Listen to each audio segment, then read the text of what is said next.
Right, on to this week's Coronation Street then. I don't think there's going to be anything quite so controversial this week as there was with everything Toya related last week, which seems to have been forgotten about somewhat, hasn't it? I think we could just maybe collectively delete last Wednesday's episode. Well, you know, I still stand by great what I said. It was a great performance.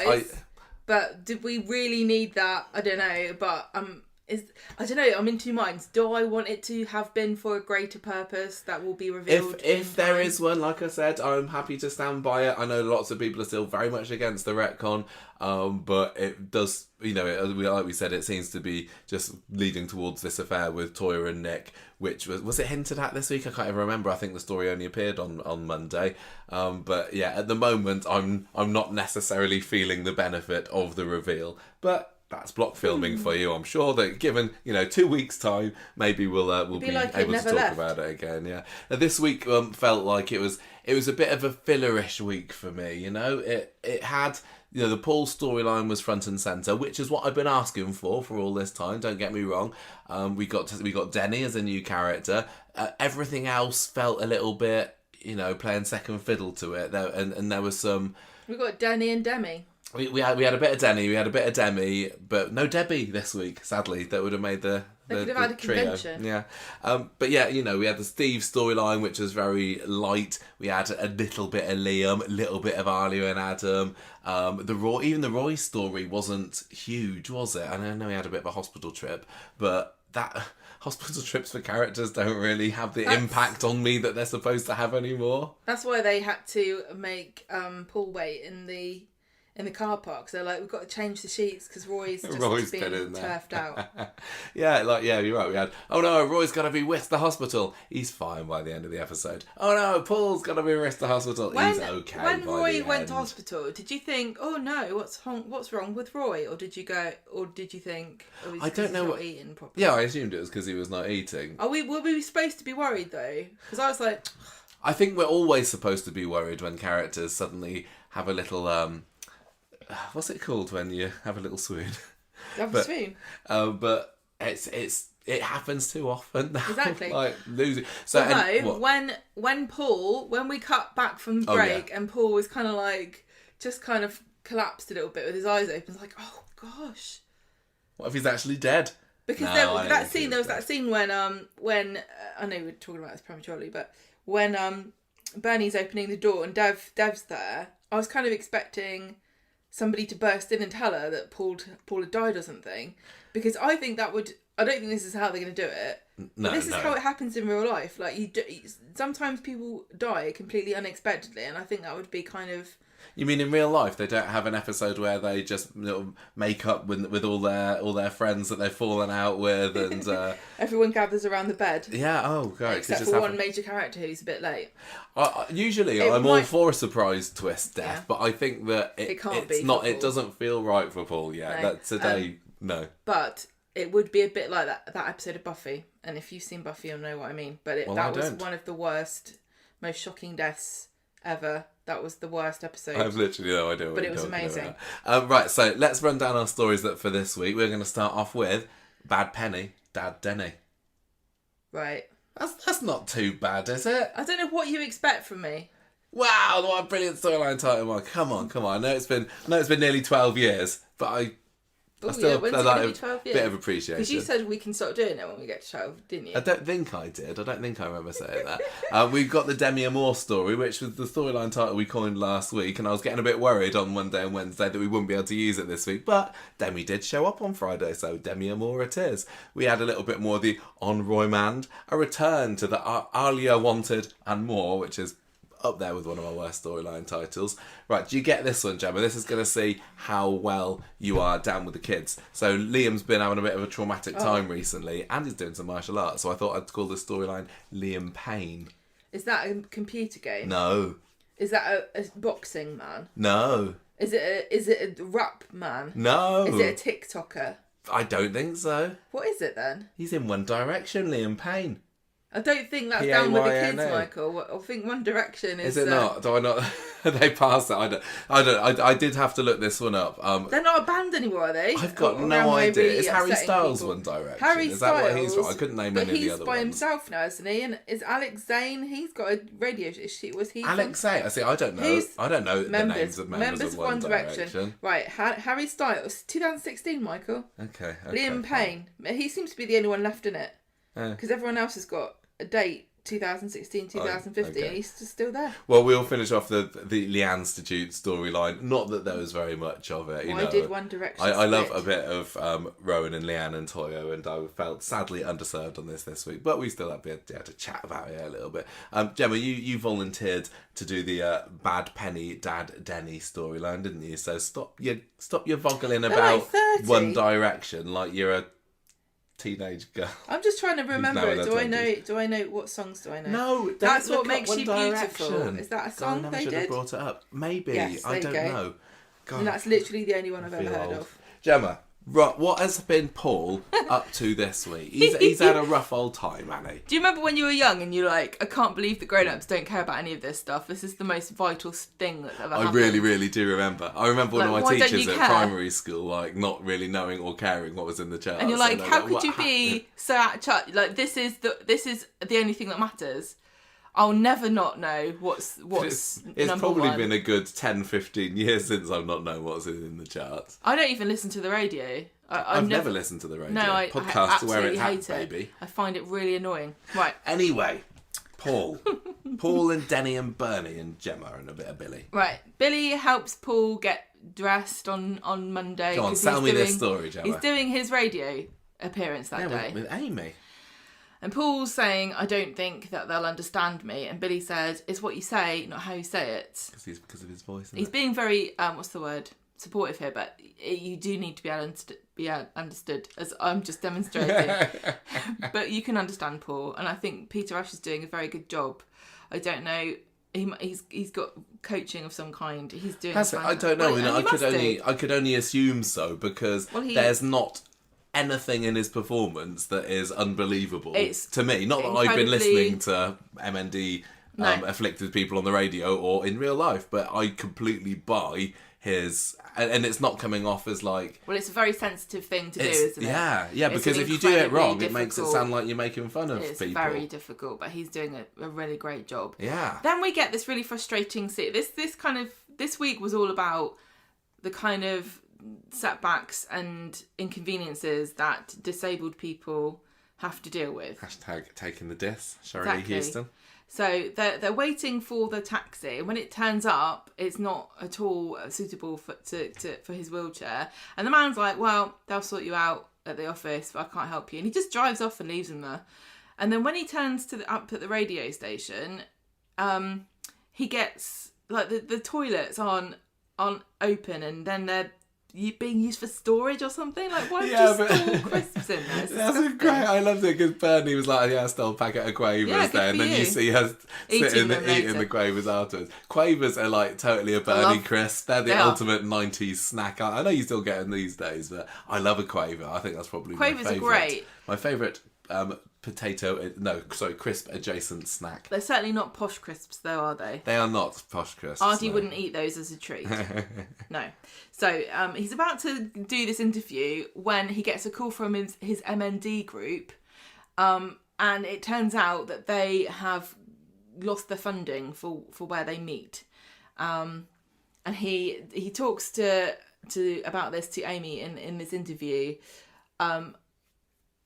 He talks about how difficult it was to get to where he's going. It's like, it's bad enough for having MND, but it's also people's attitudes and lack of understanding, and this could happen to anybody, and we need to help each other out.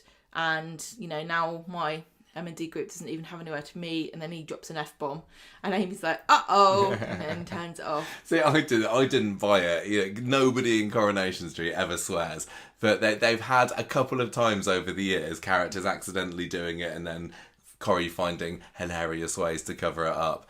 But it doesn't seem genuine to me, you know. I just don't see any of the Weatherfield residents as being swearers, and flipping and pigging is the most you're gonna get. I mean, it didn't. I would love to watch an episode of that because, like, I bet you in real life, quite a few of those characters would just be effing and blinding the whole time. Of course they would. I would love to see an episode where people just spoke completely naturally and, like, who do you think swears?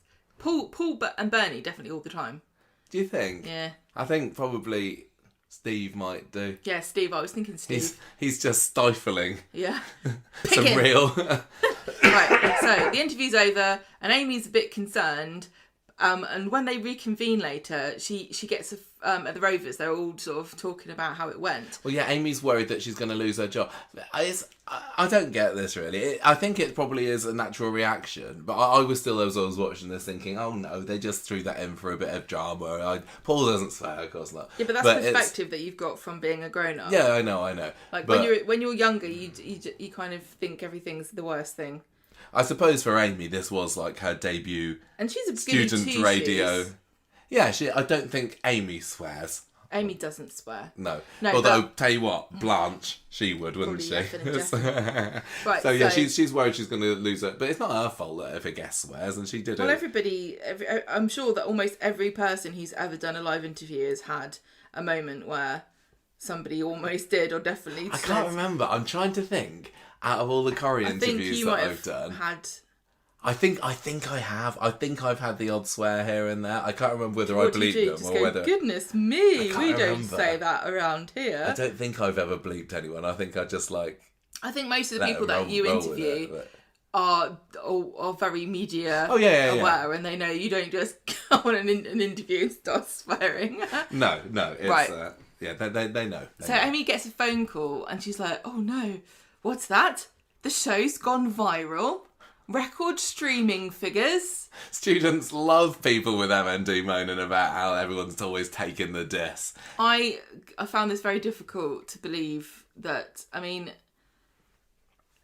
like, I don't want to be... We're just jealous. What's your secret, Amy? This wasn't the most powerful part of Paul's story by any means. There's nothing overly moving about the conversation.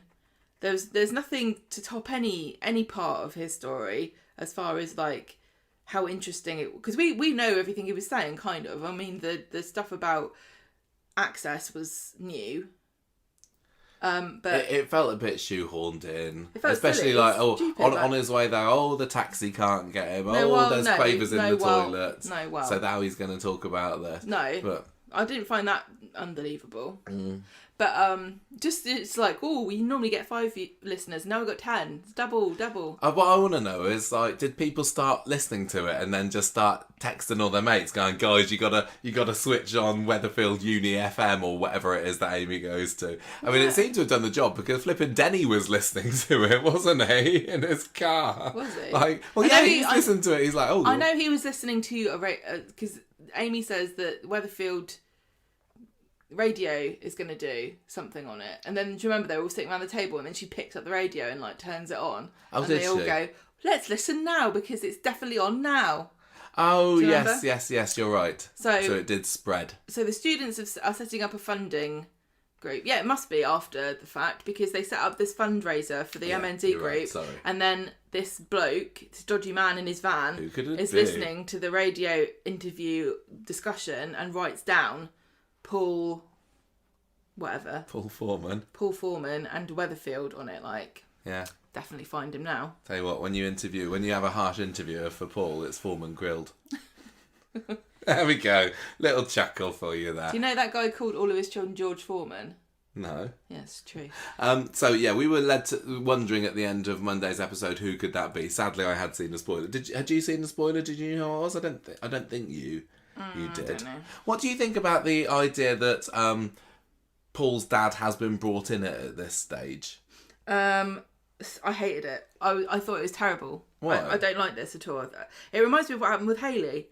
A character's going to die, so let's bring in a bunch of family members that you've never heard of. With Hayley, though, cause trouble. With Hayley, when Christian came back into it, we had heard of him. We just kind of hoped to forget about him. To me, it makes sense because Paul's father had always been a bit of a mystery, hadn't it? And if you're going to bring him in, you might as well bring him when his son's on his last legs. We don't need a load of extra characters, but in a way, it would have almost felt a bit odd if they hadn't brought him up or mentioned him. It is probably a fairly easy idea to come up with. And I quite enjoyed watching the character, so it didn't bother me quite so much. Cool, good for you. Yeah, it's good for me. Thank you. I'm just looking up George Foreman's. I know you are. I could tell you were distracted. Go on, Wednesday. What went on with Paul then? I've got to tell you what his kids are called. It's just like One Direction. I need to confiscate your phone when we podcast. Listen, honestly. Right, he's got 12 kids. Yeah. He's got 5 sons. He's got 7 daughters. Are they George and Georgina? 5. No, his daughters are called Natalia, Leola, Frida, Michi, Georgetta, Isabella. Georgetta! That's not a name. Sorry, any Georgettas listening. And Courtney.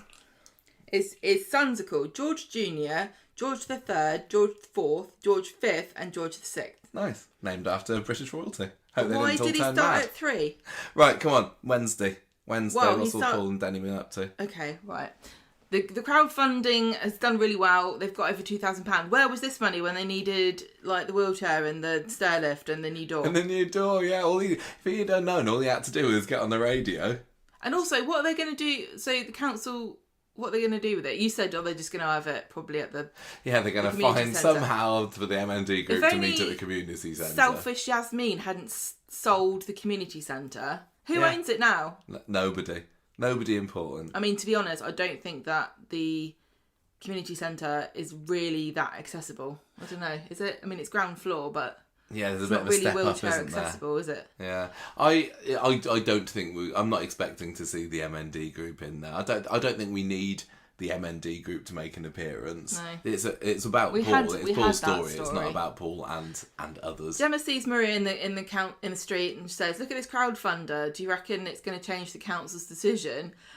And she's like, "Oh, it might do, but even if it doesn't, I'm going to contribute to it." And so Paul and Gemma said they should go down the council to kick up a fuss.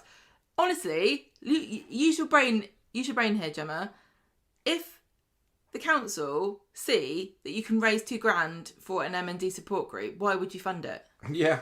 It's like the blooming air ambulance. Why am I giving money to the air ambulance? This should be included in my taxes.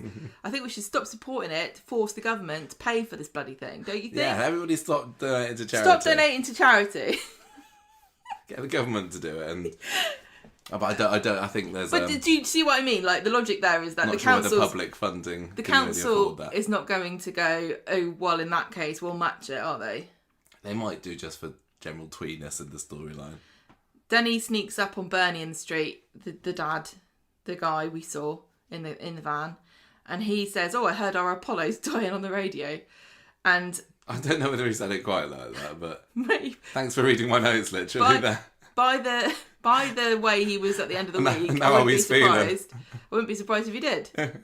So Bernie does not want him to have anything to do with Paul, so she tells him that he's actually already dead. Doesn't go into the details and asks Denny to leave her alone so she can grieve in peace. And Denny's like, "Oh, you should have told me." Surely he's also thinking, how was he just on the radio then? No, Bernie said it was a repeat. That answers your question, doesn't it? It was a repeat, but the radio guy's like, I have no more information about this. No updates at all that might help people give more money to this fundraiser. So Bernie lets herself in the flat. Denny follows after her, and he kind of hides on the stairs for ages. Yeah, I know. Because he gets in through the door, and then he comes up after they've had this very long conversation. And Paul's got this new neck brace thing, and they're talking about that. And then Denny walks in, going, "All right, Apollo, you're looking pretty good for a dead man." Which I think, if I'm Paul and I don't know the context of this, I'd be really offended. Yeah.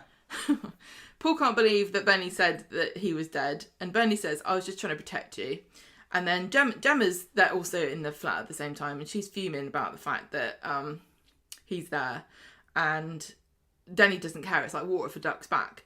They go to the pub together, him and Paul, and God, Denny's like got no filter at all, does he? He goes, no, but I was thinking that like maybe Paul needs a bit of this. I think even Paul was feeling it himself, that, you know, people are pussyfooting around him and well, he's got being this careful of attitude what they're himself. saying. He obviously gets some of this off Denny. Yeah. So he's saying, "Oh, I always knew you would turn out gay," and then he buys some drinks and he pays with cash and he says, "I'm a dying breed, no offence." And Paul's It was funny. kind of mad at Denny being for deep. Oh, What? Abby just jumped like up in the air for no reason. That was weird. He says, I don't even know. He's a deadbeat dad, and Denny says, "I've changed, I promise." So Paul tells Denny that even though I hate you because you're a terrible dad, I am happy to have a pint with somebody who's not fussing over me.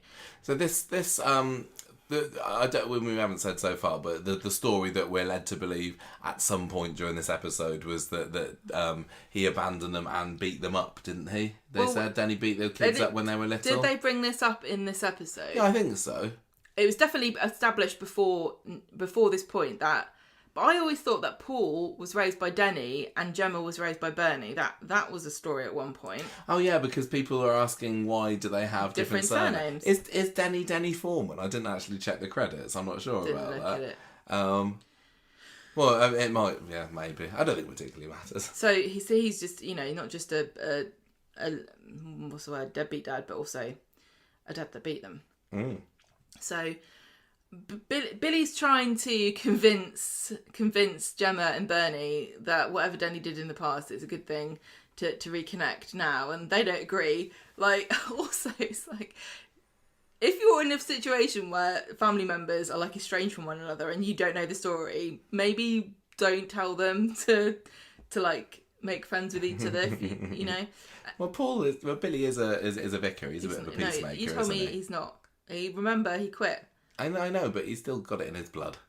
Bernie says we shouldn't have really let Paul go off with him, and Billy says, well, they've just gone for a cup of tea. What could go wrong? Oh yeah, because that was their original story, wasn't it? That they were just going to go for a cuppa. So meanwhile, they're getting completely drunk, and then Paul smashes a glass, and Jenny sweeps it up, but she sort of tells Paul that he's had a bit too much. And Denny thinks this is nonsense, and so when they leave, they go to the off license to get some more booze. How were you watching any of this thinking? I was. I guess it's bad that he was drinking too much. I mean, Billy was clearly didn't think it was the right thing to do. I don't know at this stage. You know, should Paul be drinking more in moderation, or is he still? I don't think anyone's got any right to tell Paul what to do. Well, that's kind of. I think he should start. I was thinking. I mean, he's only. I think he should start smoking. He's only allowed liquids, so start smoking, start drinking. What can you shoot up? Find all the drugs. Yeah, it was quite nice to see him have a good time because he's drunk, but he's had alcohol plenty of times. He's got a special straw for his beer. It's not. I mean, he did get a bit too sloshed, and it was unfortunate because he ended up in hospital. But I did see people on Twitter saying the same thing, like, "Oh, should Paul really be drinking?" And I looked it up, and. You know, even the NHS is like, if you drink, you drink. Just make sure you don't choke. I like Jenny in that scene. I appreciated her being there because when she sort of said to Paul, "I think you've had enough," it wasn't in a scolding way. No, it was in a really caring I care about you way. So yeah. The only thing that the guidance is that alcohol, you know, can make you cough, like if it restricts your throat a little bit, so you might have to dilute it with water. Yeah, okay.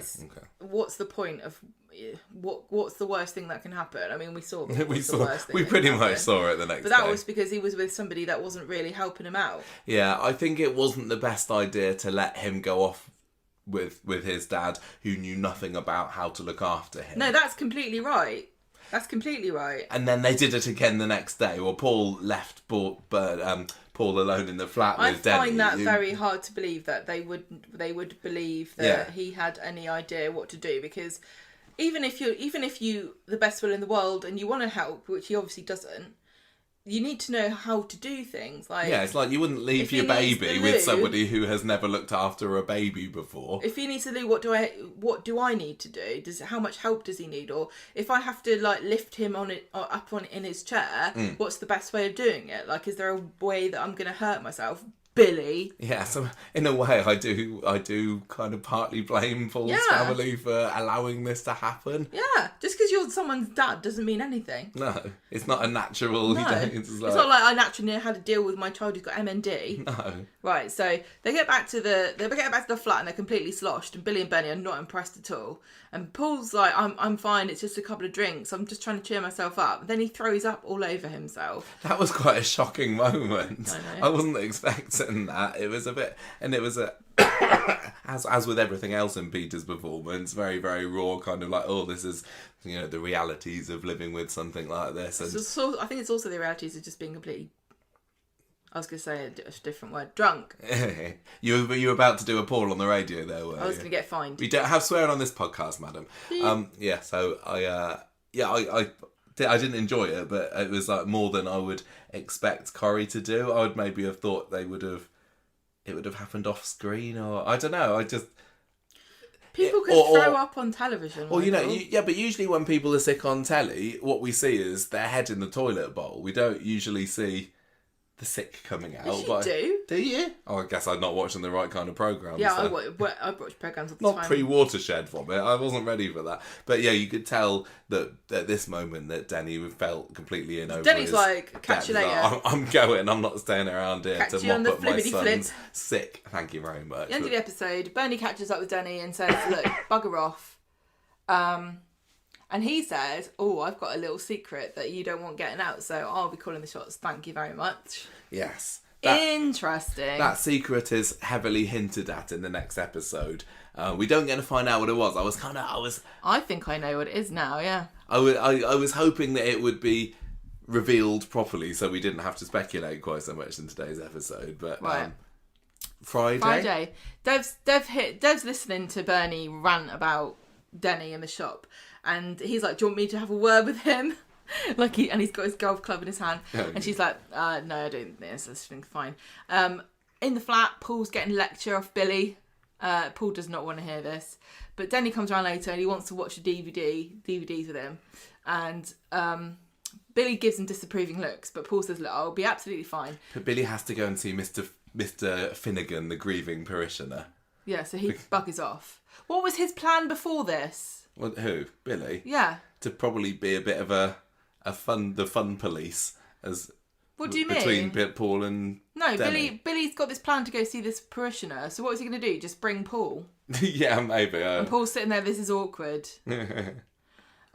So he leaves them. Billy leaves them together, and then Denny's like, right, I'm going to go get some ice cream. Yeah, before Billy goes, just for plot purposes, he said, "Now don't leave Paul on his own, Denny. He might die." Yeah. So. Denny says, I'm going to the shop to get some ice cream. Paul says, yeah, that's fine, don't worry about it. But he looks really nervous. And then when Denny is at the shop, Gemma walks in and she says, where's Paul? And he says, oh, that bloke's with him. She's like, what? His husband, Billy?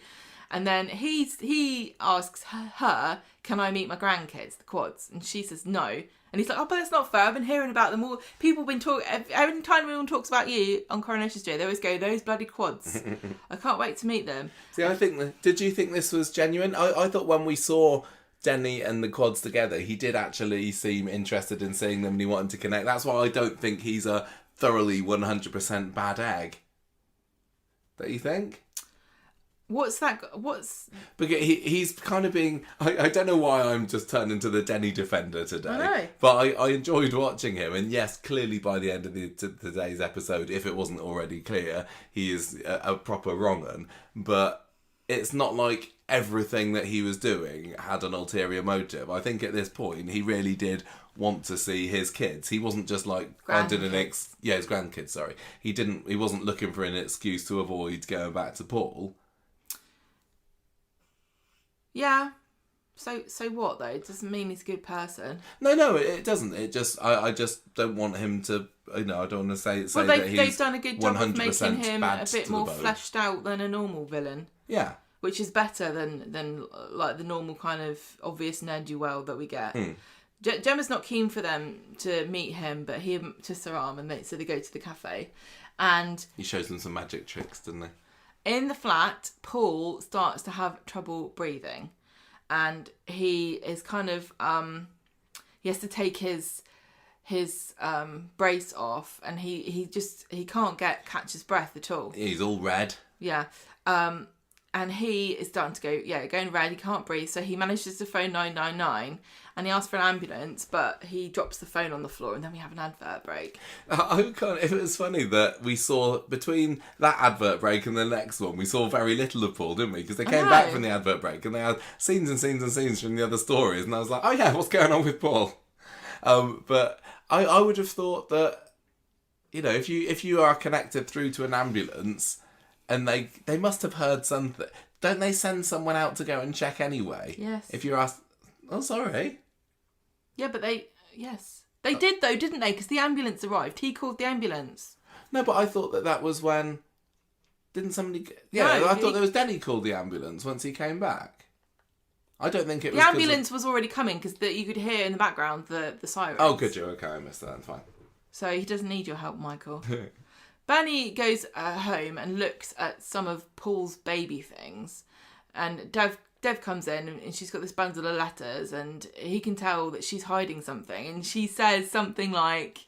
She starts asking Dev about his kids. Yeah, she's looking at these things, like there's these little baby booty things, and there is, you're right, there was this bundle of letters, and I don't think that we found out what the letters were. Did we? No, originally I thought maybe they're from Denny when they were romancing or something, but then... It feels like it's a bit dangerous to have around the house. If you've got a baby box, you don't want to have anything there that's going to cause any awkward questions when your kids start looking through it. Because people like looking through their parents' baby books that they had for them, didn't they? I certainly do. We got ours in the attic right now. Yeah. So if that's in there and Paul and Gemma could have got into there... She's playing a very dangerous game if there's something, if there's some dirty secret in there. But she uses the phrase. She makes some reference to all my children, all my doesn't kids. she? And I don't think she's talking about that soap opera. And then she talks to Dev about the fact that he's got children that he doesn't see. Which we've just been bringing up on the podcast a couple of weeks ago, haven't we? That was obviously been listening to us. Well, can we not connect the dots here? What? What do you think's going on? Well, yes, it seems that she's got a secret child. Yeah. Yeah. Because Denny turns up on Monday and tells her, I know your secret, and I'll tell them. And she's got these letters, and she asks Dev about his kids, and then she says, all my children. And she says something about, makes you think, or... She's clearly thinking about her other... because also, again, this is kind of like with Toya. Why did this not come up before? Because you would have thought that Bernie, when she found out her son had this condition, she was really scared that she had given it to him. And then is it not genetic in some way? I can't remember. But wouldn't you be like, oh my God, if I've got another child, a secret child, should I not tell them? Well, it depends whether she's got a secret child and whether that secret child is still alive. Maybe it's she could have. She could have a baby buried in the red wreck as well. There could be a whole collection of them there. Can you imagine one day a scene where Toya goes there and Bernie's like, "What are you doing there? What are you doing there? Nothing." Looking at this beautiful rose, which is completely right and normal to grow. To be blooming at this time of year. So it feels like she's got a secret child with Denny. Maybe, or I'm not sure. Maybe she had an affair when she was with Denny. I can't remember what they've said, if they even said anything about what the relationship status between them was. Denny snipe at her and say something about when your back gets to the wall, you'd do anything. Yeah, maybe. What does that mean? Does that mean would you sleep around for money, or maybe give your baby up? Yeah, I wonder. She could have done, couldn't she? I mean, the fact that we know one of the only things that we know about Bernie back in the 90s and 80s was that she was a proper party animal, raver, druggie. Denny brings up later in the episode, it's your fault that Paul's got MND. I'm surprised that line didn't affect her more, because that's what she was saying. No, but she knows it's not true. She does know it's not true, but she also knows that's been her kind of fear and that it's been eating her up inside. She had that scene with Abby last year, didn't she? Did. And you can know it's not true at all. But if somebody, but uncovers something that you've buried over, it's gonna affect you. Bernie's strong enough to not let it affect her. So she, we can assume she has a secret child. Again, not excited about that. No. I don't need her to have a secret child. It's going to be like, Peter Barlow leaves one day, the next day Bobby rocks up. So is Paul's secret brother going to turn up at his funeral, maybe, or sister, or whatever? What? Maybe. Okay. You got a theory? No. Imagine if this secret child was a triplet. Ooh, yeah. And it's just Paul's identical twin brother, and we get to keep Peter Ash. That would be a twist. That would be a silly twist. I would allow that. I would allow that. I really have a soft spot now. No, I don't think I would allow that. I would. Yeah, that's Can fine. you imagine Peter Ash coming in playing a completely different character? Oh my god, I want it to happen so bad. Well, I mean, it would fit, wouldn't it? Because obviously we know that Bernie's got a twin sister in old Clayton from when she was... what was that character's name? I can't remember, in the 80s. No, that would be silly. That would be silly. But she's also got that Fern. Oh yeah, Fern as well. Of course. No. I was talking about the other character that Jane Hazelgrove played. Okay. So yeah, a lot of replica faces on Coronation Street. People finding that they've discoveries that characters have got estranged family members that possibly should have been brought up before now is not my most exciting type of soap story, especially like you said, considering we've only just had the Toya revelation last week. Well, we've only just found his long lost father, and now we've got a long lost child as well. Yeah, exactly. Do you think that the child is dead or alive? Alive, because I think it's too tempting. I know, I agree. And it's going to be Peter Ash. I can't wait. But well, just imagine if he turns up before Paul dies, and then we'll have Peter. That's what I thought then they we'll would have do. Paul and thingy having a bit of a Spider-Man pointing at each other moment. Yeah, but how that would be gutting, wouldn't it? Because you'd see yourself like, this is me without MND. Yeah, I think we can probably put that idea to bed. I don't know. No, they'll probably turn up. It depends whether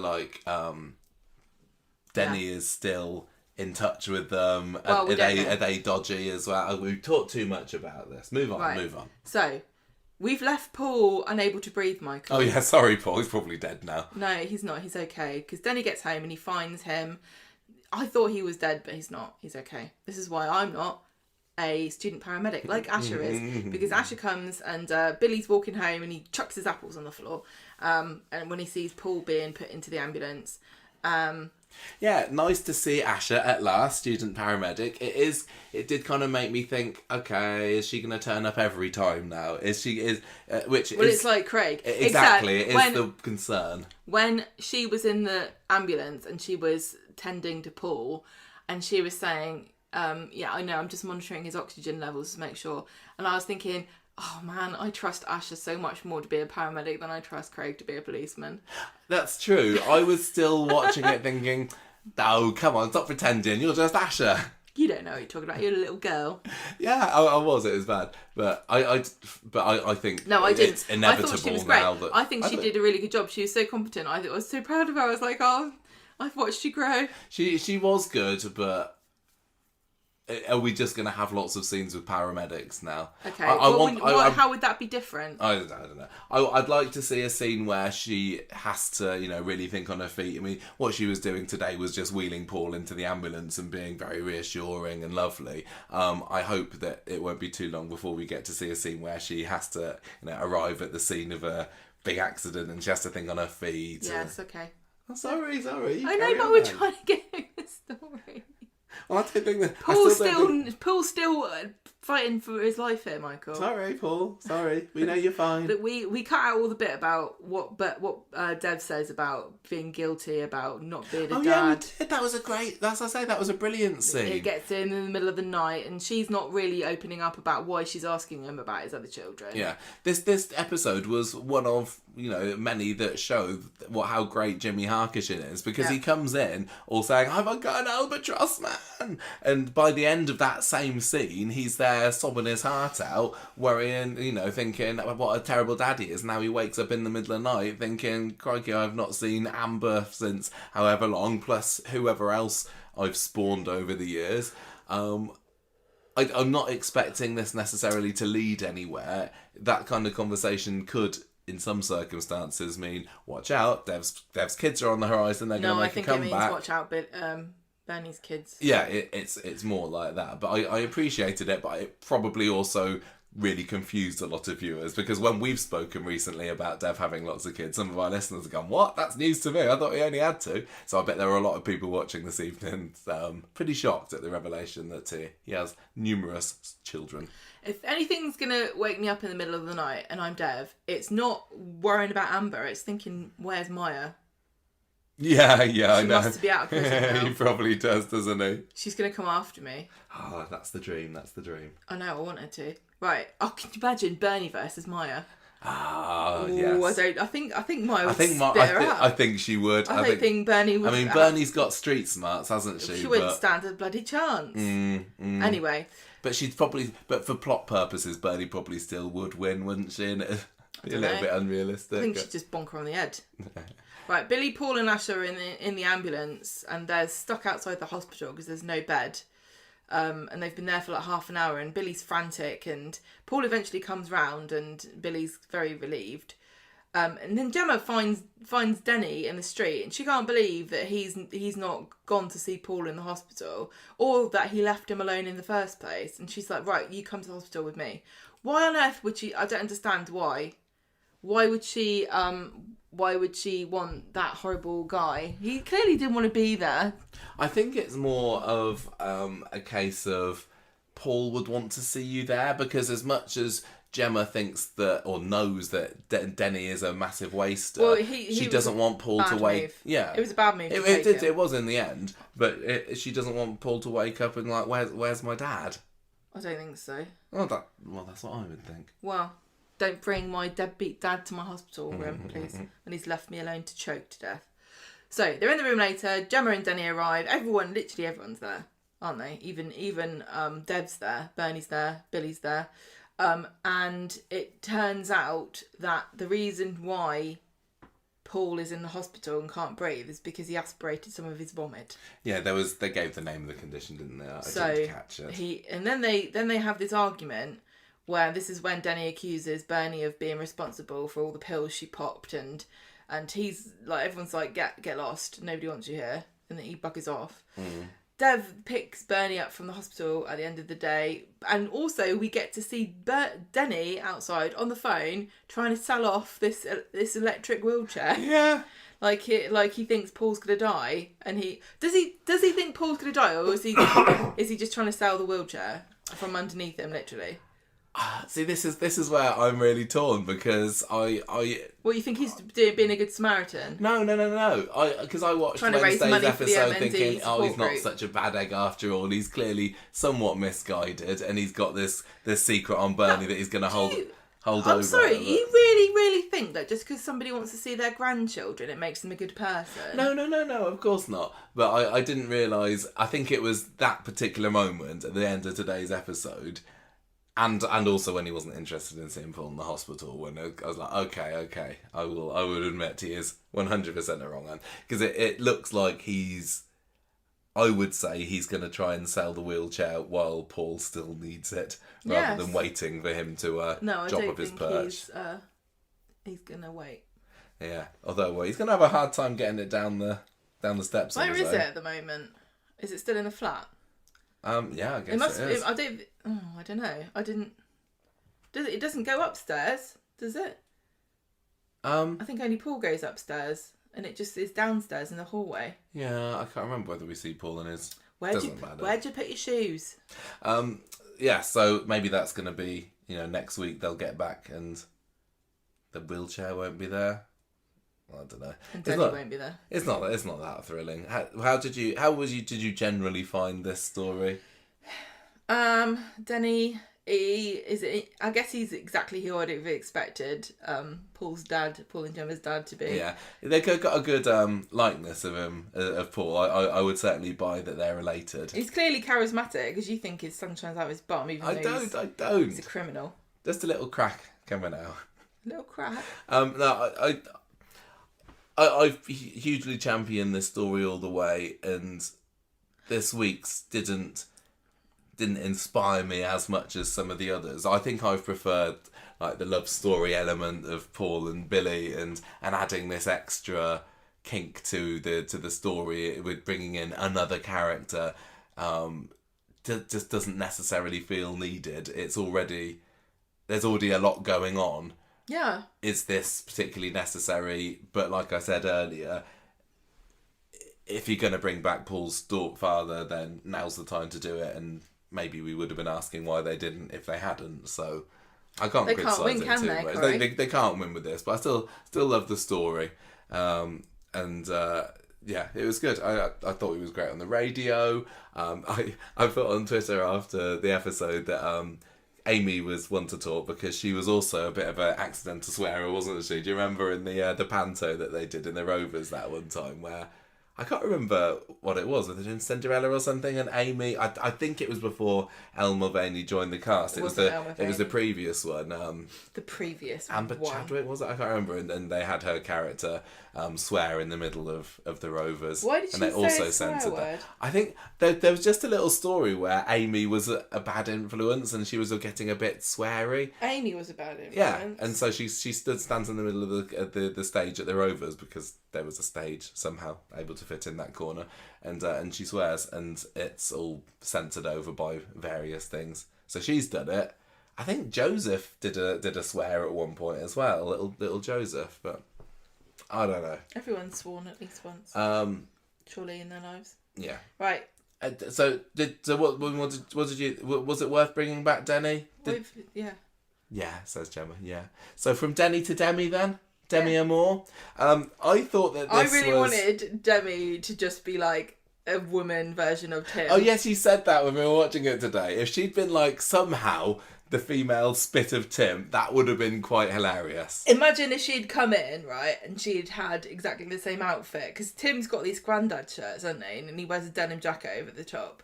She'd come in, right, and already wearing the same outfit as Tim, and then sat down, and then she'd gone, look, I've done myself up for you and everything, but do you mind? Because it's a bit hot in here. And then just took her hair off. If she'd have taken her wig off and been bald underneath. Like, you don't mind, do you, love? I don't know. It would have only worked if she was clearly a spit of Tim and not just, well, that's weird. It's about they'd have had to have done it some way that it was really obvious that it was a Tim lookalike. That would have been great. But what's the female version of the name Tim? Timina. I don't know. Tammy. Timmy and Tammy. Because they could have maybe stretched out this story of Steve and his series of unsuccessful dates, couldn't they?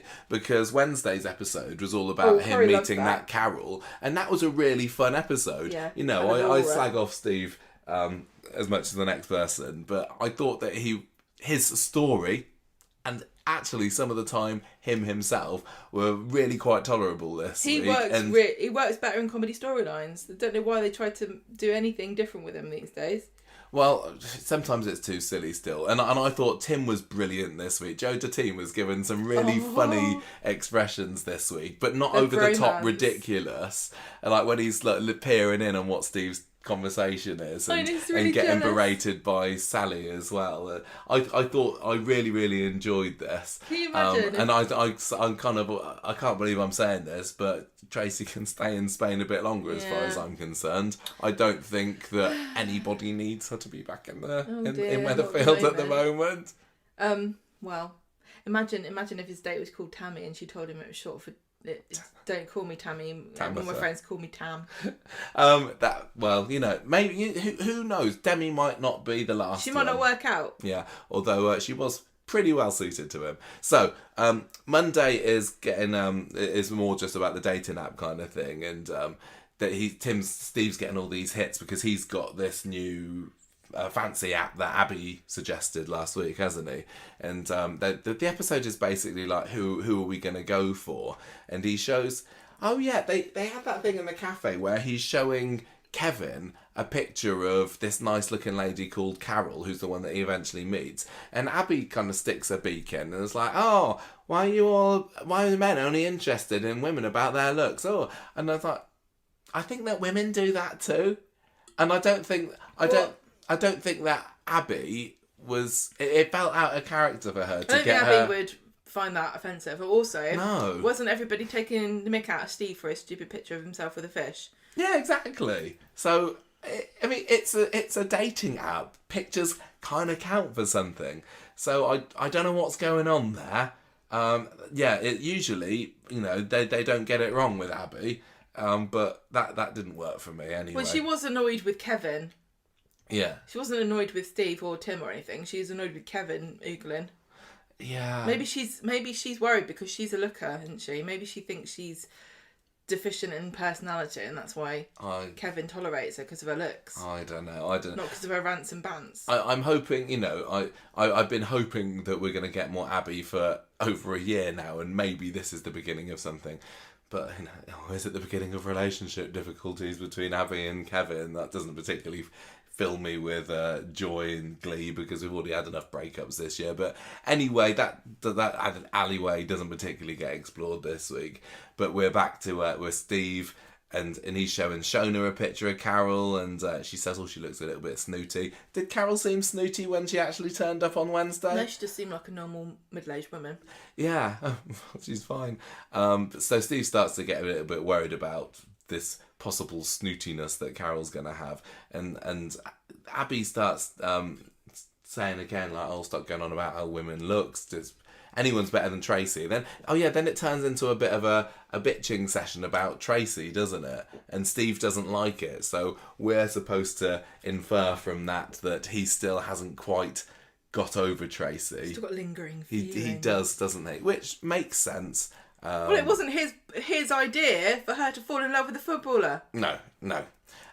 So then we had the scene with Tim and Steve on the bench later, and they talk about, we'd do pretty well together if you were a woman, Tim. See, Tammy. That's what gave me the idea, and they kind of snap out of it pretty quickly. They should have when Trevor's on the ident, and he's look, you've just been to Audrey's. I look beautiful. They could have had that with him, couldn't they? I know this is stupid, and if this happened, we would take the mick out of it. But just imagine how funny it would be if there was a Tammy who just looked like Tim, and then Tim and Tim and Tammy met, and they just kept saying the same thing, or saying jokes and saying each other's punchlines. They're just the same person. I'm really passionate. You're really invested in this idea now, Tammy. Female Tim. Anyway, so Wednesday comes and Steve's getting ready for his date with Carol. And he's got 7 shirts to choose from. I'm gonna say, does Steve have 7 shirts? I don't have 7 shirts. Yes, you do, easily. No, I've got school shirts. Michael. I haven't got... I know you think they're different, darling, but they're really, really not. I haven't got 7 characters. We've talked about this in the podcast before. I got my green shirt last year, and that was the first one in many a moon. But I suppose Steve's not really a t-shirt person, is Michael, he? So maybe here's a question for you. What? A sartorial one. Would you wear jeans on a first date? Oh yeah, that was odd. Who was it that made fun of him for that? Sally. Yeah. What did you wear? Do you think I was probably wearing jeans on our first date because I don't have any other trousers. Michael, did we ever have a first date? No. I don't think we did we? I don't know whether... No, we must have done. That time I took you into town to buy you Crazy Taxi 2 for the Dreamcast. I think that counts. Probably wearing jeans back then. Fun times. That wasn't a date.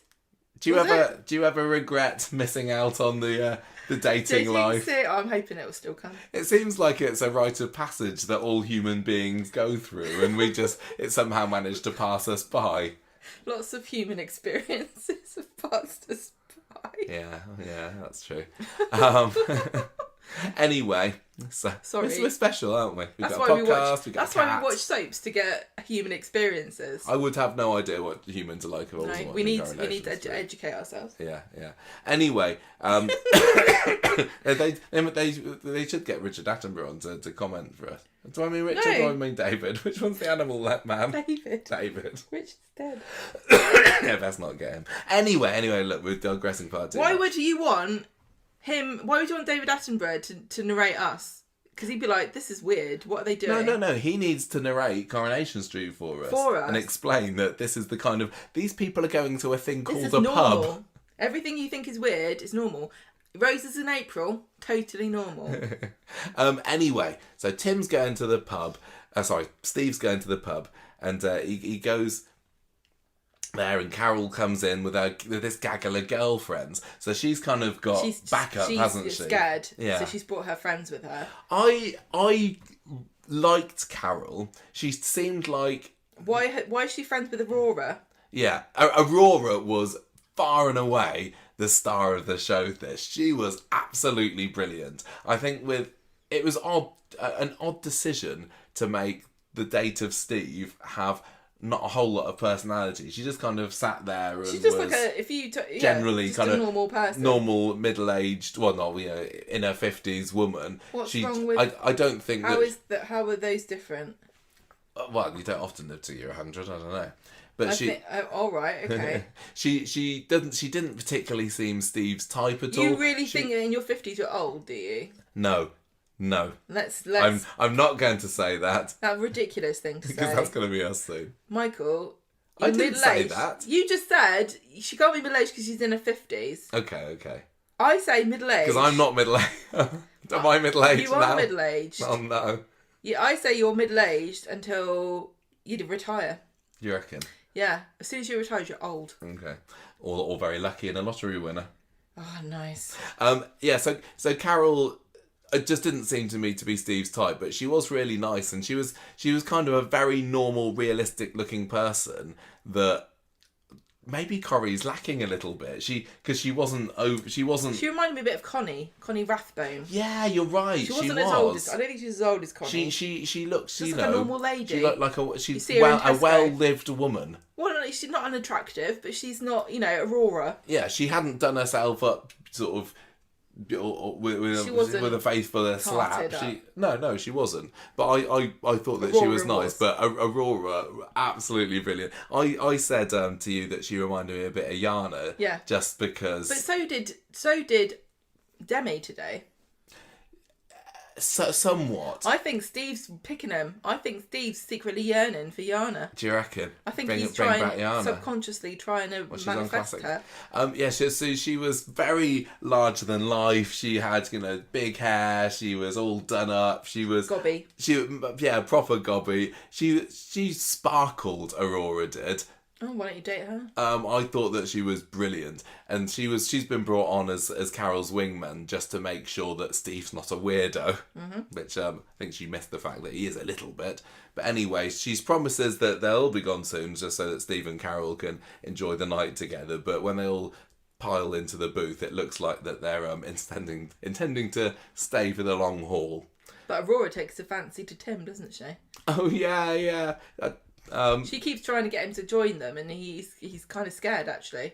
Yeah, she's kind of clinging on to him later, and she's kind of tickling him and sexual harassment. It wouldn't accept it the other way, would it? No. Oh no.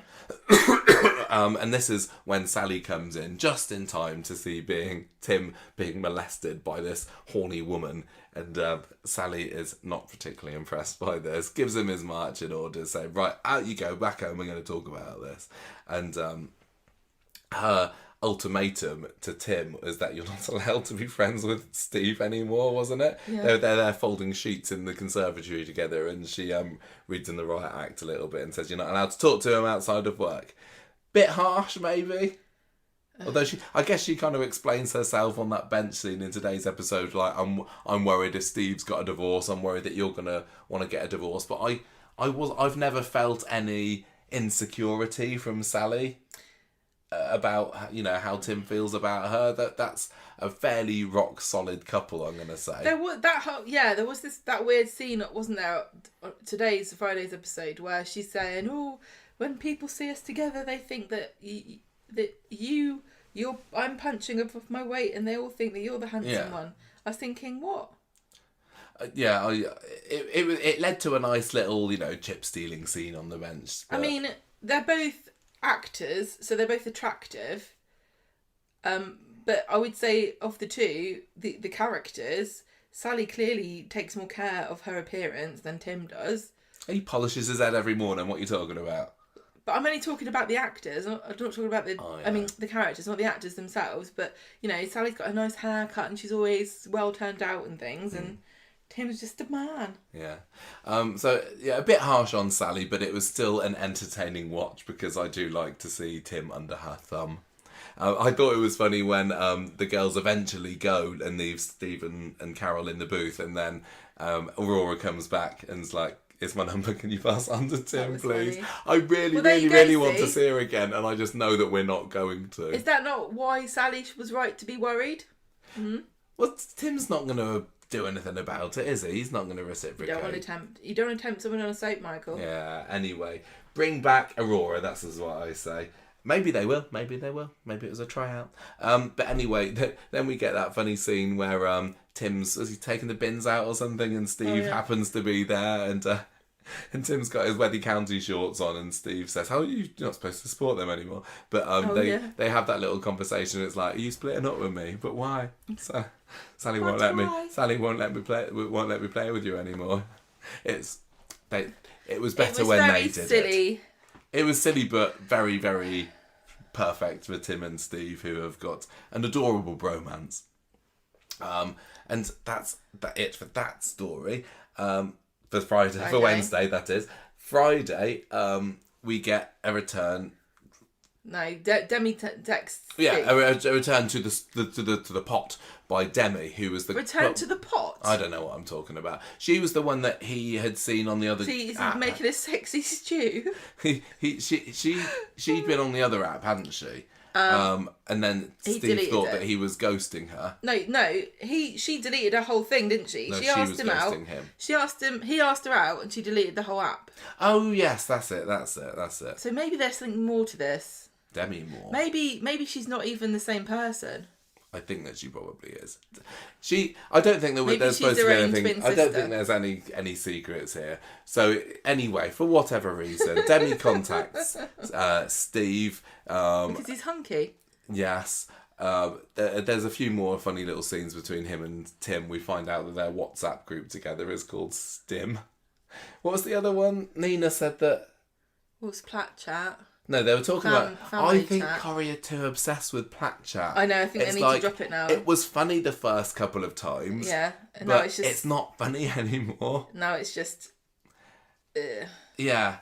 It's... We get it. We get it, yeah. But it's... The thing is, they keep referencing it in the world of Coronation Street as though it's some desirable, hilarious thing. When it's only desirable and hilarious to us as viewers because the idea of Plat Chat is funny and it rhymes. But in the world of Weatherfield, I wouldn't give two craps whether or not they had a family chat called Plat Chat. I wouldn't care. It just feels to me like whoever came up with the name Plat Chat. Well, no, it's not that person that's always putting it in the script, but it feels like it's. Everyone wants they're to say saying, Plat "Hey, Chat. look how clever we are for coming up with that." This. Well, no, they just reference that. How do you reference? Anyway, so Steve goes, gets sort of self dolled up for the day. He's doused in Ken's aftershave, and then when he goes to the pub, Demi is there, hidden behind a newspaper. When you saw that, you were like, "What's this going to be?" And it did look like. When she put the paper down, she was going to look like something, Tammy. or she was going to be actually Becky Granger. Or, yeah, I know. I was like, "What's this then? What's going on here?" There was no big reveal. It was just, it's a lady. Yeah, it's a lady. A lovely looking lady. Steve has, is lucked out there, I think. But she was again brilliant. I thought, how did you? I thought she was great. She was ballsy. She was just perfect for him. She's really into Weddy County as well. She finds him funny. They seem to get each other. It's just this immediate click and connection. Wow. And I was like, yes, get together. Tracy who? She endears herself immediately to Steve by saying that she's a Weddy County fan, and her mum used to work at the stadium, and you'll never guess who's the worst person in the world. It's Tommy Orpington. That was so He's funny. a big tosspot. And Steve looked like delighted. Like, I don't even think when Amy was born he looked as happy. I'm not sure he was, to be honest, considering the circumstances of Amy's birth. But, no, that's true. But he just looked absolutely beside himself with joy. Yeah. It felt a little bit artificial, but in a way that didn't that was matter. Satisfying. It was satisfyingly, this is really fake, but I'm going along with the ride. If the soap's going to be fake in any way, do it in a comedic way. So they toast having a cracking night, and they do. Sally and Tim come into the pub later after. Or was it before? I don't remember. They come in and see the Tim's kind of looking over curiously about it, and he's like, I can't believe he's pulled a banging bird there. And Sally's annoyed because she wanted a PG and a. Oh yeah, that was a great scene where she comes and orders a PG, and Sean's like, "What is tips?" that? Yeah, that's what I thought she meant. I know. I think you get lynched if you didn't have Yorkshire tea. That was hilarious. I mean, again, it doesn't make sense that Sally thinks there would be Pinot Grigio at the Rovers, considering that's been her local for the past nearly 40 years. But I quite like them having funny little wine quips from Sally. Like, she wants to be into wine, but she doesn't know anything about it. So she knows ABC, which is anything but Chardonnay. And she knows PG, which means Pinot Grigio, which is a fancy kind of wine. I really like that. I want more silly, pointless wine quips from Sally, please. Yes. Anyway, they have a lovely time. I think we've only got... I want Sally to discover what wine mums are and call herself a wine mum. What's that? Just a mum that drinks wine. I think she is one. I know, but when she finds out that's a thing, she's going to love it. She's trying to join a group. She'd probably start one. Anyway, poor old Demi only gets about, 3 scenes, if she's tops, in that episode. I really hope that she is going to be back. I mean, we're left thinking, or being told, no reason why she yes, wouldn't. we will meet up again. Mm-hmm. But I was disappointed that for her debut episode, we didn't get a lot more, because clearly doing this they have struck gold with this actress and character and relationship. But maybe they're just eking it out. Maybe they're just teasing us. But you think about how many new characters we have this week. You know, Denny, Demi, Aurora, Carol. I mean, 3 or 4. I mean, a couple of them I think are going to be in it for a while, a few weeks. So I think Denny and Demi are going to be in it for a while. Denny, sorry. Demi at the moment is one of these characters where I'm already mourning the fact that she's probably not going to be in it for very long. Because after this all happens, she's going to be Steve's wife number 8 or whatever it is. It feels like it's just inevitable that Steve and Tracy are going to get back together. But I mean, Tracy had it off with Tommy, and I think if I was a mate of Steve's, I'd be saying, cut her out of your life. Yeah. She's clearly bad for you. The story itself didn't particularly ring true, because their relationship breakdown just came out of nowhere, and it didn't quite work. But yeah, I think that I'd be perfectly happy if Demi stayed. But what's going to be the thing that puts her off Steve? Is Tracy going to come back and sling her out by her hair? Is she just going to get fed up with Steve being a bit of a doofus? I think Tim's going to be jealous and break them up. Do you think? That'd be quite funny. That would be good. Yeah. I'm surprised that you want to be with Steve, Demi, because he said that you were... That would be so funny if Tim was really petty and tried to split him up. You're a butterface. What's a butterface? Everything's good but a face. I'm learning so much from you today. Anyway, yeah, so I can't believe I'm saying this, but for a Steve and Tim storyline, that was absolutely cracking this week. It was a very lovely light relief and brought in some new characters that were instant hits for me, which doesn't happen very much. Just to be clear, I'm not saying anyone in the show is butterface. Thank you. Just using... Right, back to misery and drama, Gemma, and more stupid special effects. Roy in prison, having a bit of a fall. What's up with him? What's up with him? Nina wants to go to see Roy. Roy calls the cafe and Shona picks up and he asks, is Nina there? And Shona says, I don't think so. Oh, here's Carla actually. Do you want to talk to her? But Roy hangs up and Carla is just there looking... She's not in his good books as shit at the moment. Well, he said, we broke up. We're not friends anymore. This week was about people not being friends with each other anymore. And like I said before... Which is quite an achievement for a show where there aren't actually very many friends. No. Also, you don't break up with your friends after the age of 5. You just drift away. You just stop talking to them. You just don't go around their house anymore, and it's quite easy to do that when someone's in prison. So Roy has his projector vision moment with. He's like, oh, I think I've just about realised why I'm having these visions. When the bloody guard comes in, and he's like, get out here. Dave the guard comes in and interrupts his train of thought. Yeah. Oh, I bet he'd love a train of thought. He's a train spotting. Maybe that's what they wanted to do, but they didn't have the budget for it. Like, instead of Roy projecting his thoughts onto the wall, so he could just picture himself in a train, and that's his train of thought, and it's the train that he goes to when he wants to come and clarify his memories. And he'd put his little hat on, and he'd whoop whoop, and he'd put the coal in the fire. And he's on his train of thought, and he goes, "Eureka! I've come up with it." And he's going through the countryside, and there'd be like Lauren on a platform waving, going, "Roy, the secret is." Anyway, he almost had it, but no. Then we get Blobbly and Carla, and he reckons that they're going to be in it again. They're going to be in the clear because Roy's not told anybody. Because remember.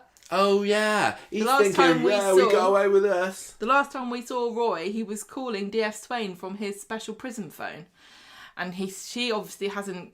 She does not the beck and call of prisoners. Yes. That was the cliffhanger at the end of last week, and it seems that Roy's just said, "I need to speak to you." Yeah, and she's like, "I'm not coming now." Oh, it's weekend. I don't work at weekends. Yeah, I suppose it was... There's no crime at the weekend. I suppose it was fairly inevitable that Carla and Bobby weren't going to be accused or dropped in it by Roy, even after the cliffhanger. Well, Nina's at the prison waiting to meet up with Roy, but he doesn't... He doesn't turn up, so she says, can you please go and check on him? At this point, I'd be gone. I'd be like, I'm not coming back to see him again. This guy is... like heartless again. I know, but I'm here, like. What else has Nina got in her life to do at the moment? What else has he got to do with his life?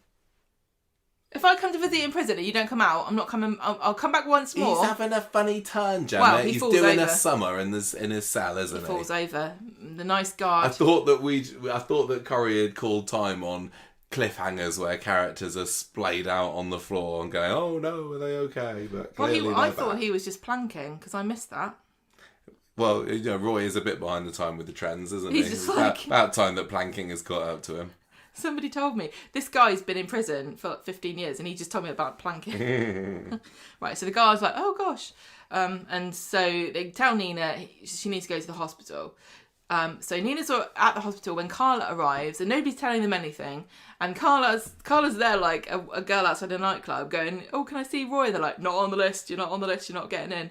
And Swain turns up, and she's like, interesting that he's collapsed, and I want to talk to you because Roy called me yesterday. I was on my way to find out what he wanted, but I don't know. Do you have an idea? Now he's in hospital. What's going on? I was like, you make her sweat, Swain. Carla, I have got no sympathy for you at the moment. Still telling this lie that stupid Bobby came up with. She deserves to not go and see Roy. I wash my hands of her. Not helpful. Broken up.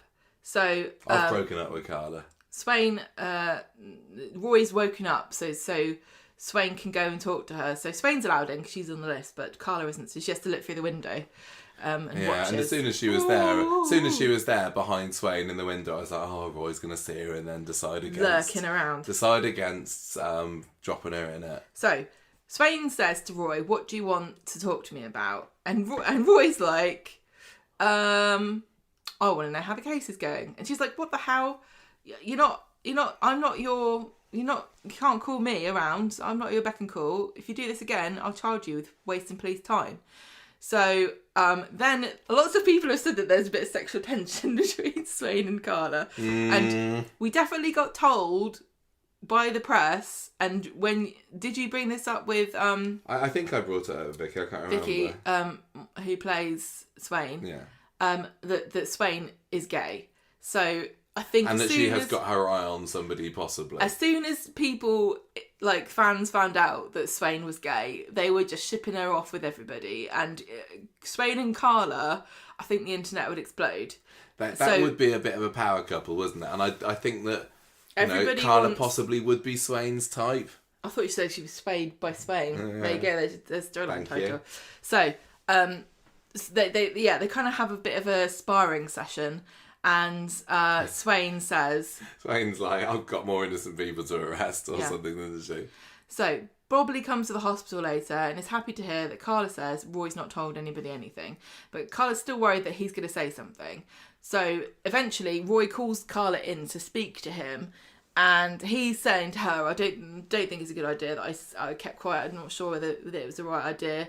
And Carla just says, I was just protecting Bobby. And Roy says, well... now I feel responsible because then I've got to find Lauren because they're on a wild goose chase. And he says, your deceit is something I cannot move past. I feel very uncomfortable and I'd rather you didn't visit me again.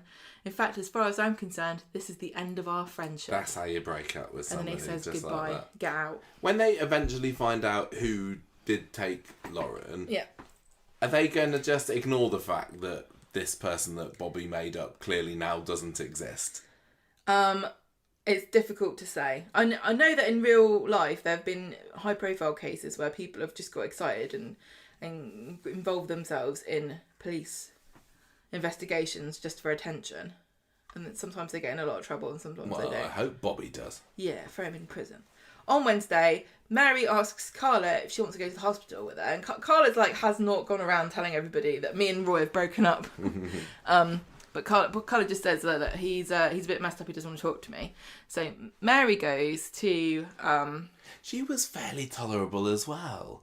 Both she Steve kind of and Mary did not irritate me half as much this week as they usually do. Well, she's trying to cheer Roy up with a crossword puzzle, and she's very impressed with this. 3-letter word: farmyard animal. Oh, who was that? That was Tim, wasn't it? No, or Steve. Or was it someone else? I don't remember. Who was answering it? I can't remember. Sally, Tim and Sally. Yeah, and immediately Sally says cow, but as you said, it could have been pig, could have been ram, could have been ram. There's quite a few plenty there. 3-letter farmyard animals. I thought it was funny that she just immediately said cow, and she didn't come up with any more. Anyway, I heard you. Thanks.